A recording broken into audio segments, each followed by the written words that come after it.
2020 Finance Committee meeting to order for the final time from me.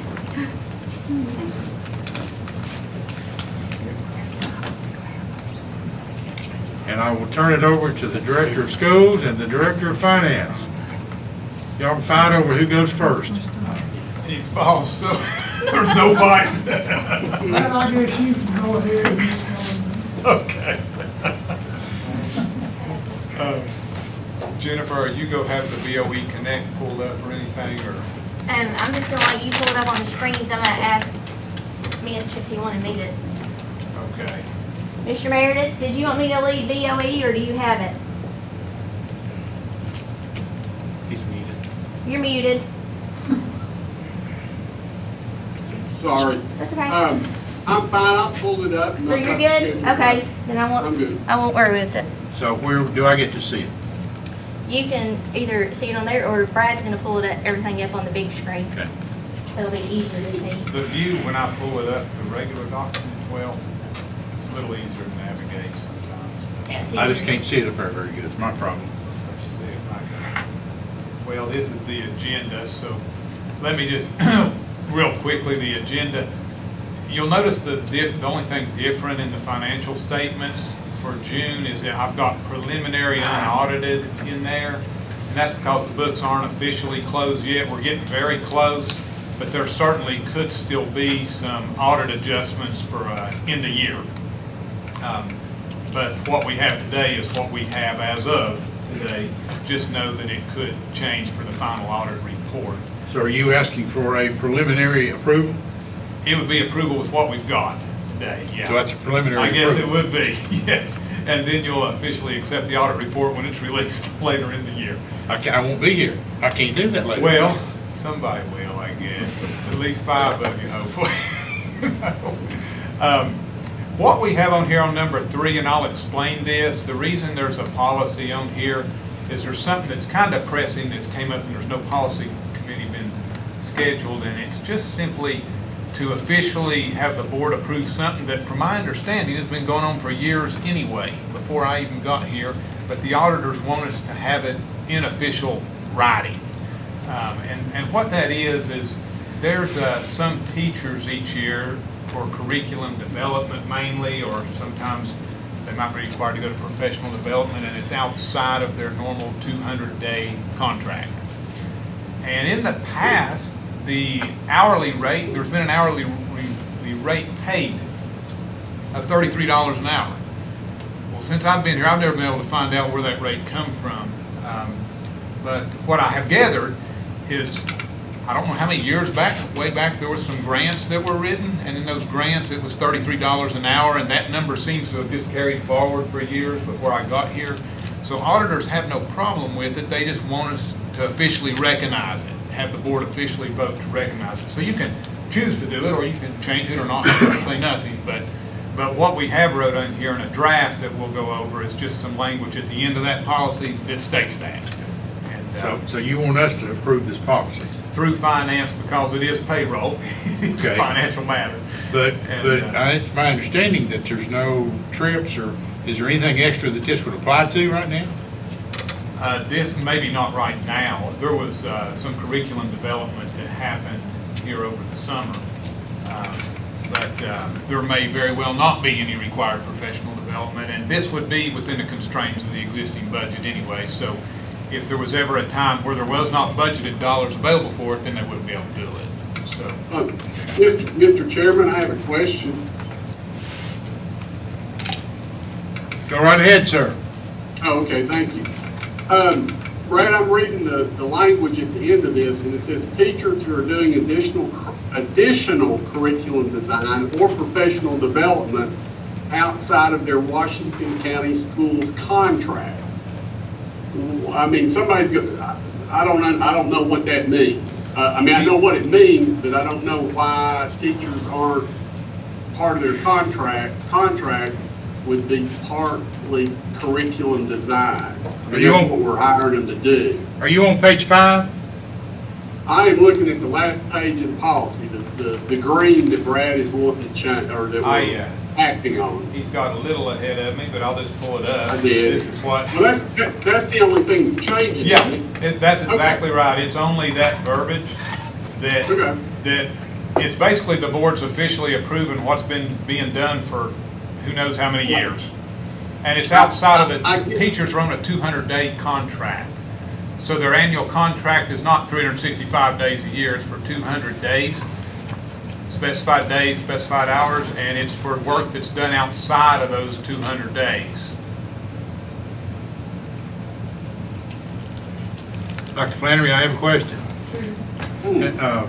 Where does the money come from that covers this, and how many dollars in a year's time are we talking about? Mostly grant money, and as far as how much money's involved, no clue. This was new to me just a few days ago.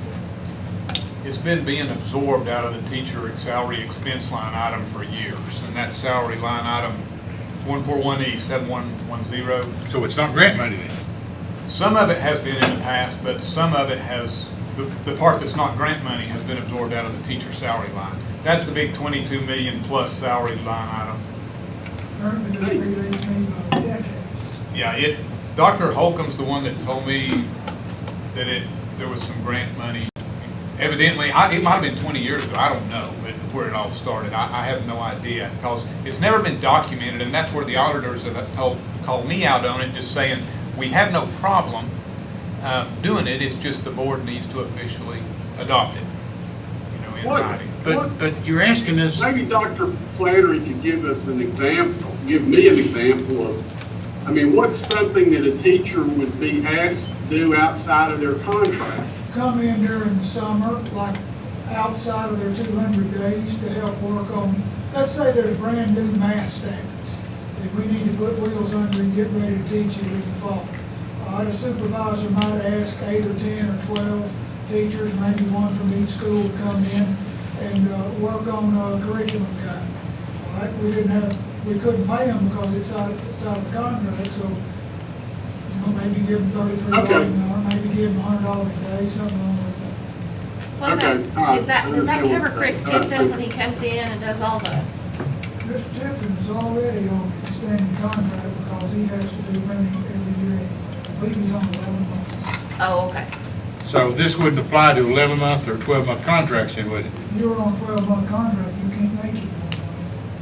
August probably climb all over. This would be for 10-month people, it's just unavoidable to bring them in. The reason, Mitch, it's never been a budget issue is it's not significant dollars.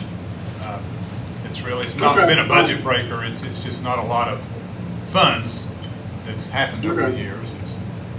But it's, May I suggest that you track it this year and be able to give the board some idea of what it cost in a year's time? yeah, we can do that. I can Any other- tell you, in certain years, like when we had that first to the top money, I bet we spent $50,000 over a couple of summers and stuff like that. But when the money dries up, we just don't do anything. Something else is summer school. When we have summer school tutoring, there are some Mr. Whitaker just sent me that to remind me of that, but that might be another situation where that's paid out as in summer school when we have it, because that's outside the teacher's 10-month contract as well. Their 10-month contract technically runs, September through June is how it's paid, but most teachers want to be paid 12 months, so we just still spread that annual 10-month out over 12 months. So it sounds like this has probably been in procedure rather than policy, right? Yeah, yeah. And the auditors just want it written down somewhere. Nobody's just been able to produce anything in writing for me since I've been here, so this is just really to correct that. Any other questions or comments? Well, so this wouldn't go through policy, since it's a policy change, and our policy committee chair's there, so, is that correct? So the auditors just wanted it in writing, and I got with Dr. Keys. This was kind of just here recent, and we didn't have a policy meeting in effect. So in the past, we've ran policy through finance if it was finance related, for when there was time constraints involved. Now, normally we don't do that, but yeah. So what we would be doing is recommending this to the full board for first and second reading for action later on this afternoon? That would be the plan if it passes finance committee. Okay. Or you could I'll wait make first that reading. motion. I second. All All right, I have a motion, second. Chad, were you about to say something a minute ago? Yes, sir, I just wanted to ask, and I don't know if it'll be relevant later on, but, when it calls for 2/10 or whatever added to the contract for that supplemental pay. So the notebook we get has people's salaries on there, that is in addition to, or is that the final pay? That's fine. Okay, so let me ask you another question. The ag teachers, I know we have, what, 3 at each school?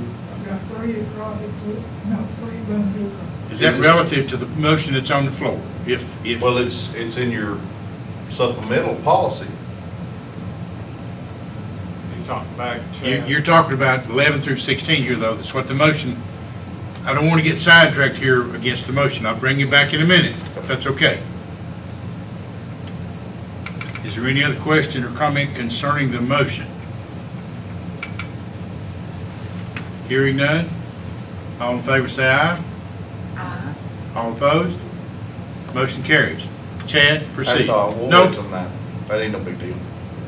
you're welcome to go right ahead. Oh, I just wanted to know if it was still relevant for the ag teachers to have a 12-month contract. Full exposure, you're talking to an ag teacher, so.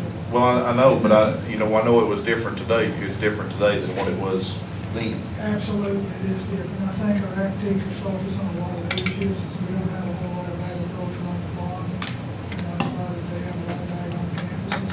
I am satisfied that our teachers do a lot of good work in the summer, and that they do a lot of work with students, with leadership, they take them to camp, they do a lot of fairs, Boone does a lot of cattle shows. Yeah. I think they participated in a couple of animals this past weekend.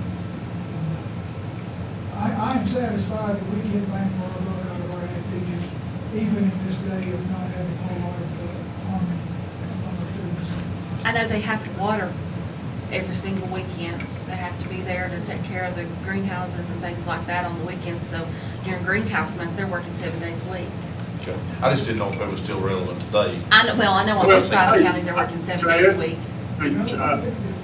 This policy's supposed to be reviewed annually. I don't really consider this a review of the policy. And if you look at the descriptor codes and the dates, the last review was 11/17/19. So, I see this coming back to the policy committee in November of 2020 and reviewing the entire policy and addressing your questions is what I would expect to happen. All right, Mary Beth, tee that one up. What contract is the ag teachers on? Isn't it a 12-month contract? Regular teacher contract with an additional 40 days. Additional 40 days, but isn't that equivalent to, you got 20 work days in a month, isn't that the same as a 12-month contract? Not the way the state looks at it. I mean, they own a 200-day contract and they call it extended employment. It's 40 days. You got 20 work days in a month. Yeah. 40 days, 40 work days is 2 months. In my book, They don't get a vacation time. They don't get a card that somebody will put on a contract. Like I get built in vacation time, I take it, they just have to account for 40 work days over the course of the summer. They don't get vacation. They do get sick days. should we change that? Or is that controlled by the state? It is very tightly controlled under the statute. The ag teacher lobby is pretty powerful in the Tennessee General Assembly. But it's certainly subject to review. Okay, then my question is, to follow up to Chad's is, what would be the dollar difference in paying the ag teacher 10 months plus 40 days as compared to paying him for a 12-month I contract? have to look at it. Well, I wish I'd be here, you could get back to me on that, but maybe you could do a follow-up on that? I mean, I read that policy and seen that, and I know they're doing things besides, but I didn't realize, I didn't think all 6 of them were, but I don't understand the 2/10 versus, No, I think about it, I doubt there's nickels worth of difference. It's just that they, like a true 12 month, like supervisor would get vacation time, ag teacher don't get anything. I think it's something we ought to look into. I run into a similar question with bookkeepers at the high schools Mhm. because their pay scale is 240 days. So This is what I came up with, is they'll get spring break, Christmas break, fall break, and a regular 12-month employee like here would not. You'd have 260 days a year that technically you would work, but you get vacation in there too. So 52 weeks times 5 is 260. So where's that other 20 days? And that's the only thing I could come up with my bookkeepers and even the data clerks at the high schools only. Because they're technically 12 months, but they're 240 days. They're not paid on 260 days. That's the only thing I can come up with, though. But anyway. Okay, well, since we've already got approval for number 3, we will skip number 3 later on, coming back through it. We'll get to some system vehicle purchases. All these are budgeted. We'll go over those. Those documents were put up on BOE Connect. And then the dietary financial trends, that's the PowerPoints I've been bringing to you, just summarizing it. And then at the end, Dr. Flannery has another issue that he will bring to you as well. So with that being said, no other questions. We'll just jump into the general fund financials. Jennifer, Yes. I messed up again. It's What all did I do right. wrong? I'm leading it. While they're waiting it, Brad, hey, sorry for jumping ahead of you, Brad. I thought you'd open that item up for discussion. Oh, I it's didn't know okay. it was You did- You and the agenda, so. It's okay. You all have the power. No, I didn't mean to. Yeah. not Only correct in you. general. Is that what That's he all said? right. So jumping into the highlights of the revenue for June, property taxes, we still. What number is that, Brad? Sorry. This will be document number 2, and it'll say 2-narrative. There you go. And so we did collect about 66,000 in property tax. That's 126,000 less than last June, but that's really timing. However, we did collect less in property tax in real dollars this year. When I look at the true collections from FY19 compared to FY20. I'll just hit some of the highlights. Did you say something, Mitch? I'm sorry. Yeah, now I know that we should be under budget, we didn't hit our budget number on property tax, but are you saying that year-to-date through the end of June, you collected less property tax this year than last year? That's correct, yes. I can give you the exact amount in just a few seconds. as That's long as- okay, I'll look at that later and then catch you Does that mean offline people about just don't pay that. their property tax? I didn't It think was that was close, the it was case. like 150,000 or something like that out of 12.6 million. but- Okay, Mitch, wasn't the projected property tax a little bit light for the previous year? well, no, our budgeted property tax was a little heavy. We ended up budgeting more property tax than we ended up, than got levied because of the reappraisals.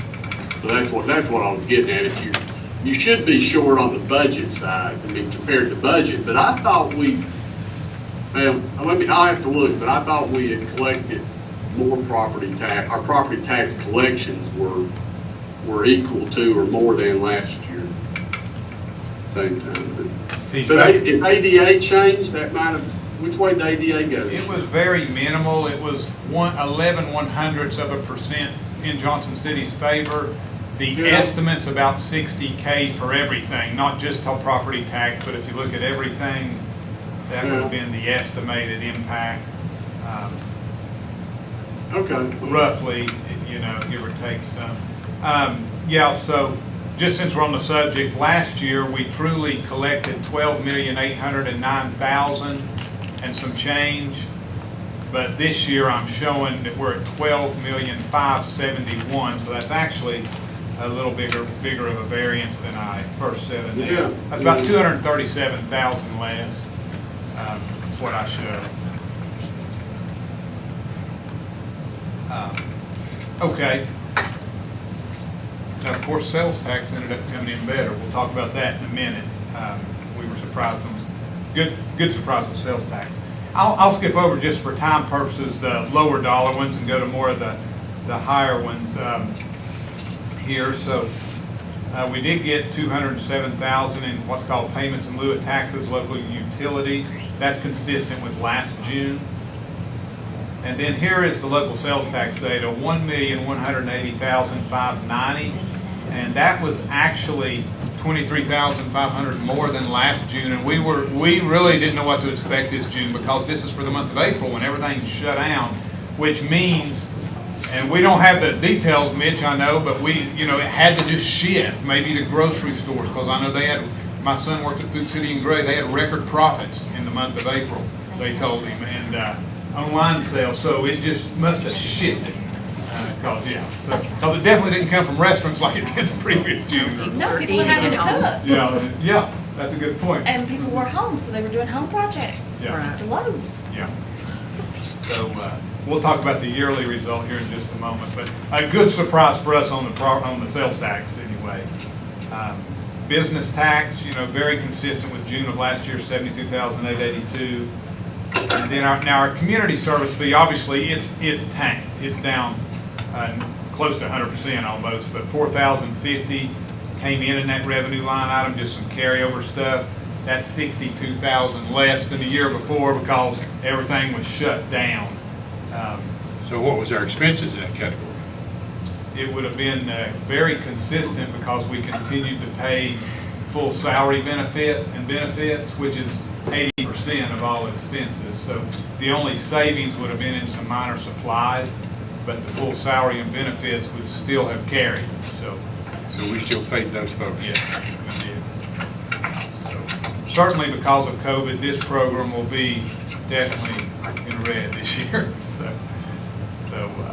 interest on deposits, 16,634. This was a timing thing, but this has really been good to us this year on this revenue line item. And then we had some grants, some funds received here, just smaller amounts. This 1380 was funds received through Coordinated School Health Program, and those are distributed accordingly to 4 of our schools. And then this 1754 was actually the CCFO program by the Comptroller's Office that I attended over about a year and a half period. We got full reimbursement for the rest of that. So A year later? yeah, it was a little later, but we got it, 1,754, so that's correct. And then TVA 319, that's about 11,000 more than June of last year, and that's just where the allocation went up this year. State grant on this one, that's transition school to work grant, 15,938, that was for April. And ROTC is consistent. And this is something we get once a year in June. It's an indirect transfer from federal project. It's indirect cost is what it is, but we do a transfer and that's where we're allowed. It's almost like an administrative fee for handling the federal projects, but that was budgeted. And overall now, our revenue for June was $5,607,679 and a penny, and that is actually $121,000 less than last June. The main difference is that property tax. It was $126,000 less this June, and some of that's due to time, and some of it might have been that we got a little less as we'll investigate. But that's the overall revenue for the month of June. Hey, Brad, do Yes. you have, and I ask this all the time, but do you have year-to-date June over last year-to-date? Yeah, I do. I've got it on a spreadsheet. The only reason I didn't put it in a document, I almost did that, it's just where it's not finalized yet. Right, But I right. certainly do have that on a spreadsheet. I don't know if you can see it. Well, you can see it if I upload it to BOE Connect, but I've got it on my computer that I could. Well, my question with that is, what was our actual revenues this year compared to last year? Okay. I mean, how much more revenue did we have, or how much less revenue did we have? Let's see if I think I have that on this sheet here. Give me just a moment.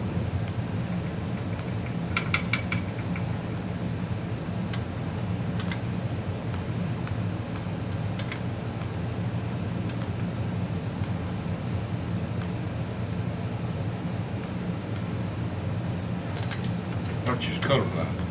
I have no idea what colors those Just are. I different just know they're shades. different colors. It's pink. Okay, Mitch, so now this is actual revenue, and again, I want to say preliminary because there could still be some adjustments, as you know, but 69,041,916 is the preliminary revenue for FY20. Would you say that again? I'm sorry. 69,041,916 and 11 cents. Okay. The total revenue for last year, which is final, was 67,439,703.11. So we did have a 1.6 million increase in true revenue. Now again, Yeah. preliminary without any adjustment. I don't expect at this point any big adjustments to revenue though. That doesn't mean the auditors can't come at me with something I don't see or something, but as far as right now, I have no indication that there'll be any major adjustments to revenue. I've got all the revenue in and for this year. And certainly we could look at any variances with that if you wanted to talk about that now or at a later date, as far as any variances to what was more, what was less. We didn't receive any CARES Act or state grant money Not yet. related to CARES yet, have we? No, I haven't Okay. received anything yet. Did you have any you could send us? Pardon me? Did you have any you could send us? The state's sending us $1 million and some change, but, Did we get any of that? I mean, when I say us, I mean the school board. Okay. That's the meeting I'm in right now, building the school board. Mr. Chairman, can I ask Yes, a question? yes. While you've got this Excel spreadsheet up, do you have on there for the grants that we got this year? So I would need to bust some of Okay. those out because when it says other state grants, Okay. there's 2 or 3 grants that goes into that. But certainly so far is that 65,000 less in what makes up that other state grant. So Mitch just eyeballing it, preliminary here, property tax was 237,000 less, but local sales tax in true collections is 620,000 more than the previous year. I don't know if you remember our budget on FY20, but we upped it like $500,000. Right. We've exceeded that over last Yeah. year by $600,000. So that just tells we were right to up the budget the previous year. This year we left it level. So what that means is if we just do the same thing this next year and we left the budget the same, we'll exceed it again next year by 300,000 or 400,000. But of course that's if. Business tax, Mitch, we were 88,000 less than last year. Yeah. Now, the school-age childcare, the end of the year killed us, as we just talked about, so we're 120,000 less in revenue than we were last year in that program. But interest earned, the county changed the way that was being allocated, Mitch, so preliminary, we got 143,000 more in interest Right. revenue, the way that was changed. And of course, we had a big windfall, that lawsuit, E-rate lawsuit, that's that $297,000 sitting there, that's more than last year in damages recovered. That was that court lawsuit that's a one-time windfall, so that's nearly $300,000 there. This 131,000 more is the 100,000 grant and the 30,000 grant from both TVA and Brightwidge for the electric bus. That's the revenue that was received for that. So that will not be spent until next year. So even though we got the revenue in FY20. And then the BEP was $904,000 more than in real money received than the prior year. So that's kind of a rundown of the highlights. There's some other variances here we could dig into in more detail later if you wanted to. Did we meet our BEP budget this year? Give me just a second, because what happened there, I don't think so, because we budgeted on May's amount, May of last year's amount, and then usually the BEP, I think the BEP went down by $40,000, so we're not talking anything significant. Okay. Now, this year it is significant, because the governor Yeah. cut $440,000 out of the BEP from May until July, so, and we didn't get the $622,000 in growth funds we were supposed to get. So, we're looking at $660,000 in revenue we will not get that we thought we were going to get. Right, When we but did the budget. the thing that I think that's important for everybody to keep in mind is, although the governor reduced the BEP funding for that portion of teacher salaries, this school board went ahead and dipped into its rainy day fund, if you will, or its fund balance to keep those salaries in place. We didn't make any budgetary adjustments to reduce salaries, so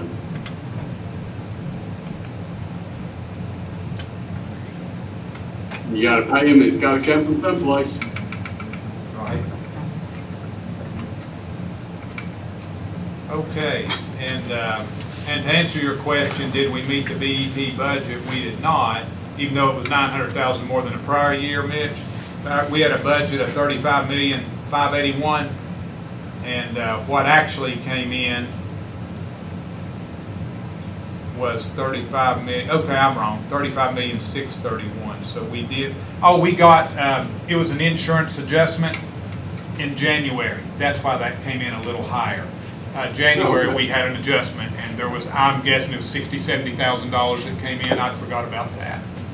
That's why it came in actually about 50,000 higher than budget. Okay, then budget, Yeah, yeah. okay, well, And it's because of that January adjustment that usually is for insurance. I forgot about that. All right, anything else? that's good news. On revenue, no. I'll just hit the very highlights on expenses. There's your university school in 71,100, 399, 380, 280,000. That was the payment for the revenue sharing for June. These are all small amounts. Unless there's questions, I'll just jump on ahead.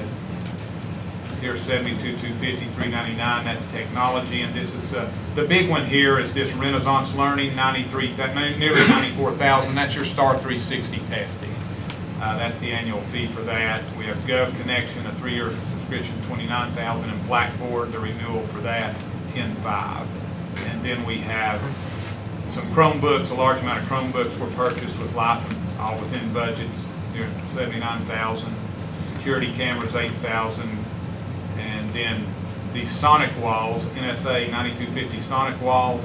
I have no idea what those are. Heath will probably know what those are. It's our firewall for all of our systems in the central office. Firewall for systems in the central office. Okay, so that's nearly 20,000. Let me jump in real quick. Dr. Flannery, he mentioned the Chromebooks, just flipped the light on to my mind. How close are we to one-on-one? With what's going on, how much money do we need? We don't, if we take receipt of what we have ordered, we will be one. So we're almost there. That's But great. there's some problems that are way above our level in getting what we have ordered. Did I say that again? I'm going to make mention of this at the board meeting. The United States has placed sanctions against multiple Chinese technology manufacturers, and there are a lot of components and a lot of computers that school systems have ordered that are hung up. I know that one school system in Tennessee has 900 in an Atlanta warehouse that will not be released. I know of another school system that has several thousand that cannot be manufactured because certain components have been, I can't find the words. The United States won't allow it. Our State Department won't.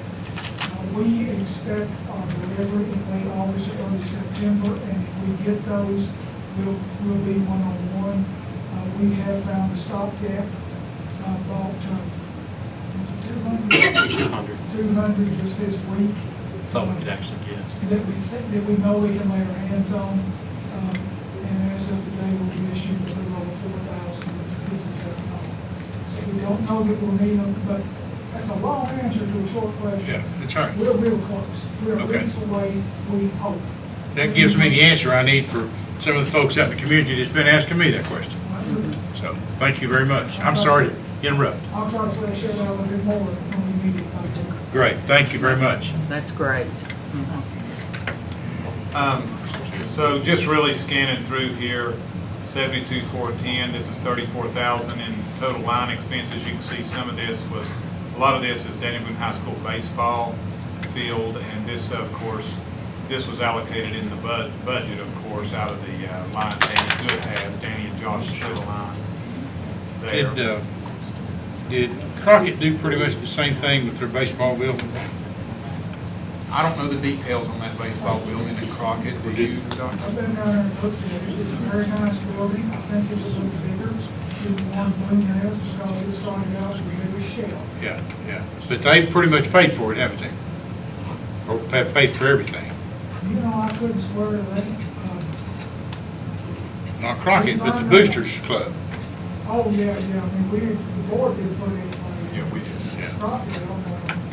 And this money is just part of his sports money that he had anyway, so. Yeah, no additional Okay. funds. from the system. And we had a lot of the funds at the school level too from fundraisers. This was just a piece, the last piece of it. I'm glad all this worked out for them. I know it was a struggle, and I know I caused some of that struggle, but I feel like at this time that it was done correctly, and everybody should be good with it. But I didn't understand the 2,500. I thought the board paid for it because we didn't know whether, because we wanted the drawings done. So is that where it come out of? It's still all board money. This is not school money. So I would need to look, Chad, at the minutes to see exactly how all that was worded. Because I thought since we required it, we ate it, I thought. We can review that. I don't remember. I honestly don't And I don't remember that without looking at those minutes, but if so, what would happen is I would go back and put $2,500 back in NERS. this, and I would move it out of another line item elsewhere in the budget. Would you make a note of that this next month, Will? Yeah. Because, if we're gonna require, I thought that we were gonna, I don't know where we was gonna take it from, but It would have been, the only other place we can take it from is in that big instructional maintenance category. It's big instructional category, $35 million in the category, and there's a supply line item in there, and that's kind of almost a catch-all. I hate to call it a catch-all, but that's where basically it would just been shifted from there. okay.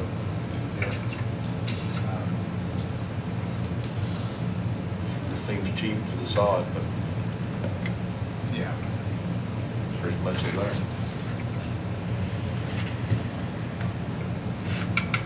Okay.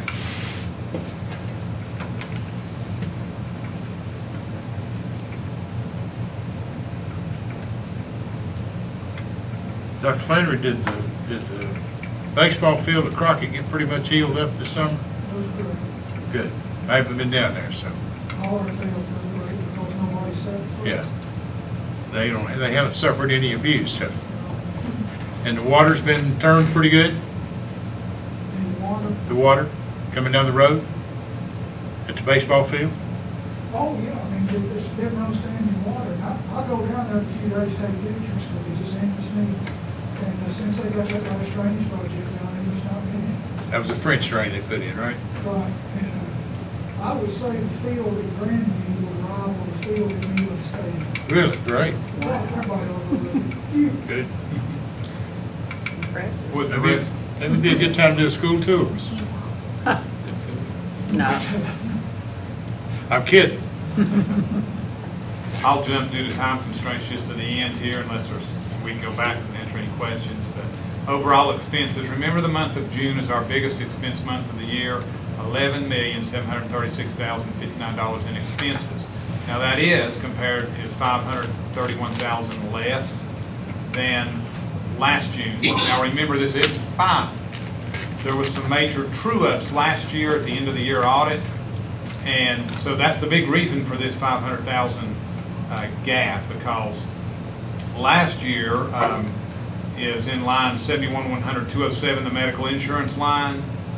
We had it's 544,000 less right now preliminary, but we had over a $500,000 true-up adjustment that we had to put in that line at the audit. And what had happened there, we fixed that issue this year, but evidently ever since Skyward's been launched, predates me back to January of 2016, is the component of the dietary funds board portion of the insurance. It's roughly $40,000 a month. Was not being captured on either the dietary financial statements or the general fund financial statements, and it's because of the way it was set up way back then, and nobody had really ever caught it. So what had happened is at the end of the year, we were reviewing and saying, good grief, we've paid $500,000 more out in insurance than we've captured on our expense report. So that was a reason for the big true-up. So the statements were right at the end of the year.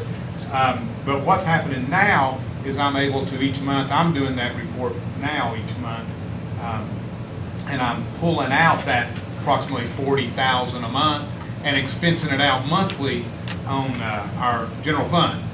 So it's being captured now on a monthly basis. So we don't expect a big true-up like that this year. So hopefully we're right.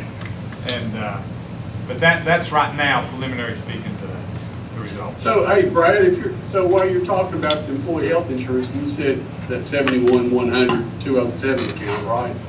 That's where it was trued up last year. That's not where it's Yeah. being put, where the dietary is being put this year, but that's where it was Yeah. trued up last year. I mean, off the top of your head, and I'm looking at the June expense report, I'm kind of jumping ahead of you here, but, we budgeted 4.2 million, and we spent 3.7 through the end of June. Anything, I mean, we've got a $500,000 favorable variance, but you remember why we were at 4.2 last, for the FY20 budget? Part of that reason is I've been, as years have went by, I've tried to balance out these health insurance line items, because when I first came, I saw that the 71-100 207 line had this huge excessive amount in it, but yet we were going over on throughout the other 20 categories of the budget. We were going over in a lot of those. So last year I reallocated some of those funds separately. We had the big true up this year, so I took 500,000 out and put it into the dietary section of the general budget for their health insurance. So there's probably, part of the reason is there probably still needs to be some true up done. And here's the other thing with the way insurance is we when the insurance goes up by, let's say, 2% or 5%, it doesn't match our accounting year. It's on the calendar year. So we'll go ahead and budget an increase for that on the fiscal year, where the increase doesn't really happen until the calendar year. So it's the last 6 months of the budget year that really has the increase. So I dare say over the years, there's probably been some excess put in there due to the timing of that. So it's just a matter of still trying to true that up, probably when we get the budget next year, see where this all comes out. Okay. Moving right along. That's it for the general revenue and expense. I mean, certainly we can answer any questions. We can go over any of the other financial reports if you want to, but since it's already 4:17, I'll probably just stop here and see if y'all have any other Okay. questions. This is for June, right? Yes. Do I hear a motion for the approval of the financial statement for the month of June? So moved. Have a motion, do I hear a second? Second. Have a second, thank you very much. Any other question or comment concerning June's financial statements? Hearing none, all in favor say aye. Aye. All opposed, like sign. Motion carries. Next, Mr. Hale. The only thing that I'll show you with federal projects is really the federal payables report. There's nothing out of the ordinary with federal. It's fully reimbursed as long as we handle it correctly, which so far we have. And, What number is that, Brad? Number 7, it'll say 7-FF payables. Thank you. I give up, I can't find it on mine. And I'll enlarge it here. So, That's all right, I'm jumping ahead anyway. Quick phone later. 'cause I'm- I had a question. This is kind of about staff, maybe Dr. Flannery. I know, now I'm gonna think of his name, Whitaker. Jerry Whitaker was hired to take Dr. Holcomb's place. Was anyone hired? Do we need to fill the position that Jerry Whitaker had? We already have, okay. I haven't heard that.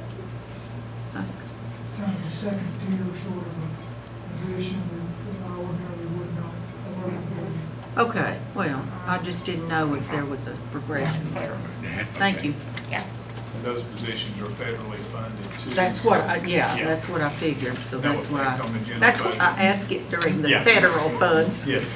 portion of the, Okay. thank So- you. So really on here, the few key things, this GT simulations here, that is with Daniel Boone High School Health Sciences mannequin. It's a mannequin, I guess, is what that is, with the health science. And with the scanning pens, 5738. It says reader pens program at special ed, so something through special ed there. The Teach Town, there's also special ed programs at 3592. Starting with these where you see Washington County SC, that's that indirect cost we talked about. That's once a year, $54,000 total approximately that was paid to the general fund that federal projects allows. And then we get to 1110, this Kindle Electric. And that was an instruction module for Daniel Boone High School CTE, that program. The next three items are equipment for Daniel Boone High School Health Sciences, his pocket nurse. And I don't know the details of what that does or what it is, but the Tube Light Company, $27,000, that's a printer / cutter, that's David Crockett High School print shop. Part of that was reimbursement of the federal grants. And then some voids here. So that's really your federal projects expense reports, a little higher in dollar amount because of the indirect costs and some of the big items, but Okay. all fully reimbursed. That's really all I have on federal projects. Do I hear a motion for approval of the federal fund for June? Motion to approve the federal fund for June. Thank you. Do I have a second? A second. Thank you, ma'am. Any other question or comment? Hearing none, all in favor say aye. All opposed, like sign. Motion carries. Thank you. Mr. Hale, next. I'll jump into the request for system vehicles. Mr. Tony Roberts, our transportation supervisor, had met with me on the vehicle needs.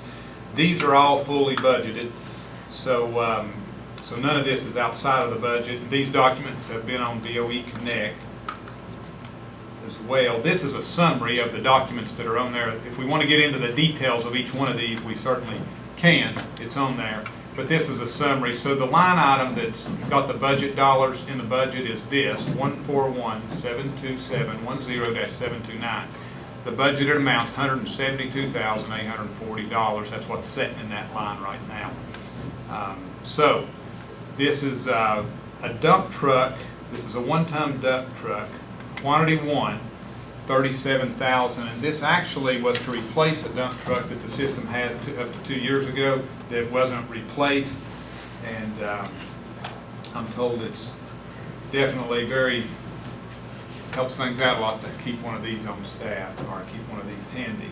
But significant discount. If you get this thing for $37,301, it's unreal. All these are through the state contract, by the way. So Let's get right to ask them. We use that with mulch and things like that. Is that what the, do you know the Gravel, details? a lot of gravel, where we have to repair driveways. Let me come watch it. I can see that for gravel. That's it. Definitely. It's not that big a dump truck. They typically use them for more equipment around And then we have 3 of these Chevy Silverado 1500 four-wheel drive regular cabs. I have to tell you something about that. We got one of these last year, and the dealer that has a state contract had the price wrong on the website by $4,000 at the already reduced state contract, and so they honored it. They didn't change it. This price is still at that reduced price. I don't know why they didn't change it, but that's in addition to the reduction on the state contract. This is a brand new truck, 4x4, regular cab, four-wheel drive V8 truck for $22,300. You can't get a used truck 3 years old like for that price. But we have the details again we can talk about. But Tony couldn't believe they still had it on there, but they did. And then this is 2 Ford Transit cargo high roof vans. And these, I believe, are going to IT, if I'm not mistaken. Let me look at Tony's list here. Food service, actually, is getting one of these. And you said that one, Tech's getting one, and food service is getting another. and you said one, I'm sorry, what was that, Mr. McClung? you say the 172 is in the budget? No, there's 168 in the budget. That's the And- total expense. We do have 172,840 in the budget. That's in line 72, Okay. 710-729. So we still will have $4,284 left over Okay. for any miscellaneous things that could be spent that the board wouldn't have to take action on. Now, if there was a need, then the board would need to take, could take action to move more funds there if there was a need. Any other question or comment on, go ahead, Mitch, you got a question? Well, just kind of process this. The last time we considered vehicles, I believe it was stuff that Mr. Patrick brought forward. I mean, does our transportation supervisor, or does Tony manage all the vehicles, or is it split up between different groups? Tony's in. manages all of them, every vehicle. white fleet and the yellow fleet. Okay, so when Phillips needing additional vehicles for his team, that would be coming from Tony, right? Right. Yeah, and 2 of these are maintenance. 2 of these 6, it looks like. Maintenance, they Okay. drive them every day, but when they need an oil change and tires rotated, it's Tony and his crew that do it. And actually, 3, the dump trucks, technically maintenance. The, one of the Silverado 4x4s, maintenance. Another 4x4's maintenance. And you've got the tech van, the food service van. So. Okay. Okay. Okay, any recommendation? I recommend that we purchase these vehicles because they're needed. Have a motion for approval, do I hear a second? Second. Have a second, any other question or comment, please? Hearing none, all in favor say aye. All opposed? Motion carries, we shall recommend to the full board. Thank you. Mr. Hale? The only other thing I have is just a quick overview, and then Dr. Flannery has something. Is Jennifer, this is document number 11. It just says dietary financial summary, and I'll have to see if I can get it twisted around here where it'll view it correctly. And this is just a summary of the dietary revenues, expenses, and fund balance, unaudited fund balance, as of right now. So this top graph just graphs revenue and expenses monthly. And what I will point out here, the big story I guess here is you'll see revenue spikes here in May and June. Now part of the reason in May, it's twofold. Notice the revenue was much lower here in April, so part of that's timing of revenue received, maybe a couple of $100,000. But even with that, we still had a revenue spike in May and June, and that's because of the additional revenue dietary received from delivering those lunches. That turned into a much larger project and much larger reimbursements than was anticipated. So we did get some unexpected revenue coming in to the dietary fund. This is just the revenue comparison over the last 3 years with the dietary fund. You can see the revenue spikes here in May and June compared to the prior year. And again, part of this, notice in April, it was $272,000 less revenue than the prior year. So part of this $450,000 positive is going to be from the timing in revenue. But that still leaves about a $250,000 increase in revenue in May, $203,000 increase in revenue in June over the prior year. So quite significant, $400,000 or $500,000 more in revenue that came in when you break it down like that, or at least, well, more like 380, because 272 we could say was from, most of that would have been timing, so about 180 additional in May, and let's say 200, so roughly about 380. So all in all, when you consider those last 2 months, that's $575,000 in additional revenue that was received for FY20 than FY19 in the dietary, which again, I think you can account about 380 of that approximately to the additional lunches, so that would leave close to 200,000 in additional revenue just earned, approximately, by the dietary fund. This is going to get your expense comparison the last 3 years, and I forgot to carry that cell forward here, but the expenses did go up. Of course, there was more work done from about 411,000, almost 5 to 2.9 nearly, so about 411,000 increase in expenses. The fund balance is what we really focus on a lot, and before we'll get to these last 2 months in a minute, but the trend is continuing with dietary to increase the fund balance. This is off the trustees' report, so this would not consider the bank recs, but still it's the same point. You can see for this year how much higher it is even over the previous year, and the previous year was an increase over the last 2. What you see here is a spike in fund balance, largely to do with what I said. That additional revenue that came in May and June really bumped the fund balance. So they're coming in at the end of June. Now again, this is an unaudited, unreconciled fund balance of close to $1.4 million. So compared to last year, that unreconciled fund balance off the trustees report was at 770, so it's a $600,000 improvement with what I believe probably 380 to 4 is that additional revenue. So still, if you pull that out, you're probably still talking a solid $220,000 improvement in their fund balance from 12 months ago. So that's a snapshot of the overall picture of where dietary stands right now. No actions needed on this. This is just, I was asked to bring this monthly. So any comments or questions?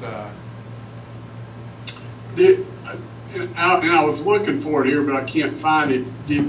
When we set our FY '21 budget for dietary, did we budget any support from the general school fund? Not in the budget. And we don't have any transfers budgeted to dietary. Not for FY '21, we do not. And what we did at the end of FY '20 was not budgeted. That was the action where we paid the dietary payroll. That expense came in right around $275,000 from March 18th through the end of the year, or the accounting year. That was roughly $275,000. That was an unbudgeted transfer, just due to COVID. Well, which you paid for out of the general purpose Yes. school fund, right? That's But correct. is that expense, is the expense related to that? Is that in your graph numbers? I mean, are you reflecting that as part of the expense in dietary, Brad? I mean, did you actually move money from the general purpose school fund into revenue Yes, into the dietary fund? yes, that's how we did it. We did a transfer. Okay. So we basically And- cut a check, and let's just say that check's $275,000, it's real close to that, and it was deposited into the dietary fund and went into one of their appropriate revenue line items. So they just got additional revenue. So in saying that, and me talking through that, that is going to weigh in to the additional revenue spike you saw there too.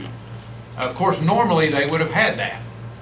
So I don't know that you could say that was out of budget, because when it was originally budgeted, their fund would have normally covered their own payroll. But what happened with COVID is when we shut schools down, the dietary fund, or the reimbursements out of the state, said we're not paying. So in a sense, they had the revenue budgeted for payroll the whole year that was not covered by the state for the last, let's say, 2.5 months, but yet the general fund covered it. So basically, the revenue from the state was less, but the general fund came in an operating transfer for that $275 to make it up. But then she also got, I mean, that doesn't account for that $470,000 spike in the month, all of it. Yeah. So, I mean, obviously, we've got federal or state funds from someplace. Yeah, the revenue for those meals the buses delivered was significantly higher, because that turned into a significant amount of meals, even more than they even planned. So the more meals they delivered, the more revenue they got. So, Right. Yeah, That's a good thing. right. I think it really sets dietary up next year if the director should so to choose to have some options there with whatever needs he sees fit, give Next. some other options. Next, My part's finished. I think Dr. Flannery now has an item to discuss with you. so you don't need any kind of approval on the Not on dietary, the it's just for dietary, information. yeah. All right. Dr. Flannery? Claim, Chairman Clay, in the event a classroom teacher tests positive for COVID-19 and cannot work, it will be necessary to utilize another appropriately licensed teacher to handle online instruction. An ordinary substitute teacher will not suffice in this environment. I recommend that a regular Washington County teacher be identified to conduct online instruction for the infected teacher under the following guidelines. If the teacher be paid the daily rate of pay equivalent to sub-pay, that means $70. That the use of that teacher be subject to approval by the building principal. That preference be given to teachers in the same grade and/or subject.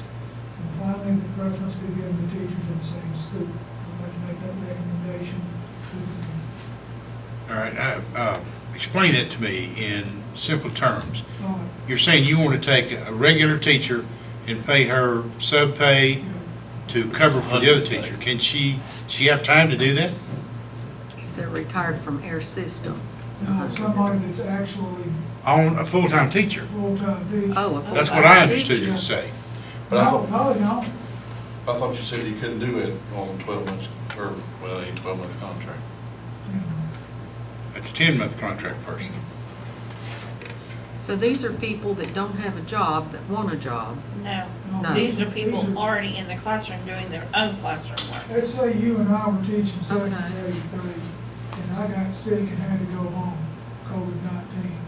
We can't use a sub, we have to use a real certified teacher. Let's say that the principal wanted you to handle those duties for 8 or 10 days while the teacher was, not quarantined, but isolated. We pay you $70 a day to pick up the slack, the online instruction. In addition to my regular In addition to salary. regular Oh, salary. okay. Now, if it goes to 20 days, we can't do it because then we have to bring in a licensed teacher, just like we would if we never heard of COVID. Because they're doing the same thing, that's what you're saying. You don't want to ask the teacher to pick up extra duties without paying them, and we can't use substitute teachers anyway, so the money's sitting in the middle. You can't use a sub-teacher that's a retired teacher from our system? Certified? If they still have license, yeah, no, they wouldn't even need license. That's, I mean, that's. They're already licensed. Well, I would if think- they No, had license, it might have would be expired. possible, But the availability of a retired teacher is not a guarantee. The availability of a full-time teacher on payroll, we got 600. Okay, but wouldn't it be better to try to use those first before you did the other? In my opinion, it would be. If you've got a teacher available, If a retired teacher with the right certification and willingness to do it are available, yeah, but I still want to make this recommendation. so how can I recommend to you back then, in my opinion, is that you try to get another teacher first rather than burden the first teacher? Well, you're Put it in saying motion. it's just going to be when they're online, the virtual, right? That's it. Well, they're already doing that, so that's your contention. If you and I both taught second grade, Right. about all I'd have to do is use what I had already prepared for the next teacher's second grade students. Well, that makes It ought to be sense. just about in the same place Uh-huh, on the curriculum map anyway. yeah, I think that's fine. Yeah, Because they're just loading it twice. Yeah. and Or they're have just taking in their access to that other students. teacher's Google platform, which is a little bit of, kind of above my knowledge level. and they already know how to work the programs Yes. and everything on, so, yes, I would say that we're getting better at it daily. right. Yes. Bob, you need a motion? Well, how will you do it with like 5th grade, 6th grade, 7th grade, 8th grade in high school, where you have your own class of math? And Let's say somebody's doing algebra it. one teacher. Well, I mean, like 5th grade, you got a ELA, and one's doing science, social studies, and one's doing math. Your math teacher calls in sick, there's nobody except in another school that would be able to give their math. We'd have to go to that other school. That's true, right, that's, Yeah, in a place like South Central, Fall Branch, when you just got one teacher in each grade band.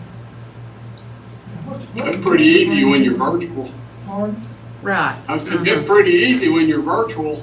Mhm. I thought that's what we were doing now, is sharing between each other, so, Yes, absolutely. But this accounts for if somebody goes down with an illness and somebody has to pick up the stuff. But yeah, I'm hoping that they're sharing daily.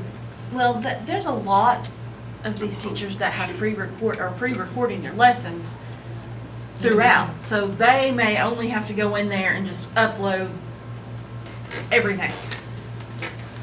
And this keeps teachers from having to use their sick days. This is a good remedy for that, right? And if somebody goes down, I can put it better than that. If somebody is infected with COVID-19 and is required to isolate, then they get 2 weeks of paid, pay with no loss of benefits under the FFCRA, which is part of the CARES Act. Okay. Now, if they have to take care of the child, they don't get full pay. But if it's them, so how does that work out money-wise? Are we paying 3 times then? Your sub, you're paying your extra teacher twice, and plus the other 2 people to You won't be do. paying the sub. You won't be paying You don't have a I mean, you're sub. paying that sub pay to that other teachers. Yeah, it's $70 a pay. yeah, and the sub pay's already in the budget, but we won't be using that for regular substitutes, so it's just gonna be sitting there, not being used. Whereas now, we can take that same money and just pay the existing teacher $70 a day. So that'd be $100 a day for a teacher, because she's already a Our teacher. teacher would get $100 a day, yes, by board policy. So are you saying $100 a day or $70? You said 70, but I think you meant 100, right? Well, actually, I said 70.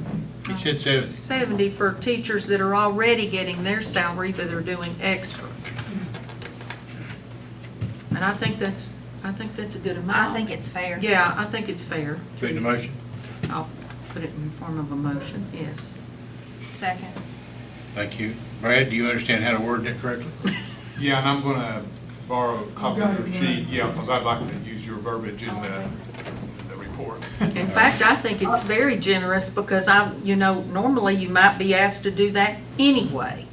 I appreciate that. What I don't, Mr. Chair, Dr. Flannery, what I don't understand is if you've got a teacher, and y'all were talking about this a minute ago, if you've got a teacher that's already delivering that specific content, whether it's if you're doing it virtually, if it's to 15 kids or 30, what difference does it make?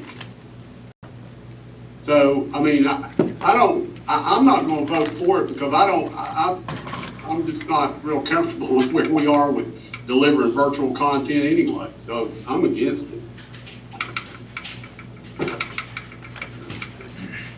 Is this something that's coming from state or other systems, or? This is just trying to get out in front of an eventuality. Okay.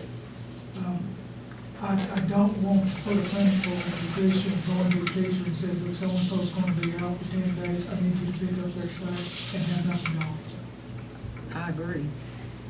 I just don't know how you're gonna do it across different schools, so, and not be lost somewhere in the shuffle It'll between. be tough, Yeah, I'll lie to you, it'll be tough. especially in high schools, I guess. Well, even, fifth grade math Right, in one yeah. place. That's true. But I do think Lot it is, easier to lower grade than to a high school. yeah. Okay, we have a motion and a second. Any other question or comment? Hearing none. All in favor say aye. All opposed? No, Let the minutes reflect that Mr. Meredith said no. Motion carries. We will recommend to the full board, Dr. Flannery. Thanks, sir. That's all I've got. What's next? That's all I have. You may have anything else concerning finances. Hearing none, this committee meeting is adjourned.